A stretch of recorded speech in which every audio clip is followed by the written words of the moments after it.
SNS で見たレモンワタパンをせいろで作りたいです。はい、レモンワタパンのレシピをオーブンを使わずせいろでふっくらと蒸し上げるレシピにアレンジしました。卵白の泡、メレンゲの力で膨らませる生地はせいろの得意分野です。蒸気で包み込むように加熱することでオーブンよりもさらにしっとりシュワッとした極上の柔らかさに仕上がります。せいろで作るレモンワタパン。材料、卵白3個、砂糖 35g、米粉 30g、レモン汁小さじ1ないし2、レモンの皮少々。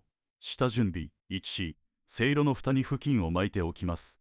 蓋から水滴が生地に落ちるのを防ぐため。2、鍋にたっぷりのお湯を沸かしておきます。3、せいろの底にクッキングシートまたは色紙を敷いておきます。作り方1、メレンゲを作る。油分や水分のついていないきれいなボウルに卵白を入れ泡立てます。砂糖を3回に分けて加えながらさらにレモン汁も加え角がピンと立つまで固くしっかりとしたメレンゲを作ります。ポイント、蒸し器で膨らませるためオーブン時よりもさらにきめ細かく逆さにしても落ちないくらいの硬さに仕上げるのがコツです。2、米粉を合わせる。米粉を加えゴムベラで底からすくい上げるようにして泡を潰さないようさっくりとスピーディーに混ぜ合わせます。3、せいろにセットする。用意しておいたせいろのクッキングシートの上に生地をふんわりと山形ドーム状に高く盛ります。仕上げに表面にレモンの皮を少し散らします。4、強火で一気に蒸す。湯気がもくもくとしっかり上がっている鍋にせいろをのせ蓋をして強火で12から15分蒸します。注意、蒸している間は途中で絶対に蓋を開けないでください。